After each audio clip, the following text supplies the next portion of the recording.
ClickSmart Plus. How to set up Tap to Run. A tap to run is essentially one button to control multiple devices at once. Before setting up Tap to Run, make sure you have the ClickSmart Plus hub set up and paired to the app, along with the number of devices. On the home screen, press the ClickSmart Plus logo from the bottom menu. With Tap to Run highlighted, press the plus button in the top right hand corner. Next, launch Tap to Run. Tap, run the device. Choose the device you wish to use. Select the function. For a switch, this could be on, off or reverse switch.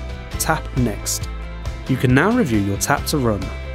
By adding a further task, you can add another device to work with Tap to Run. For ease of use, we recommend changing the name of your Tap to Run. A colour, icon and image can be added too. Your Tap to Run has been successfully created. A Tap to Run will only do the action created. It cannot reverse the action or delay.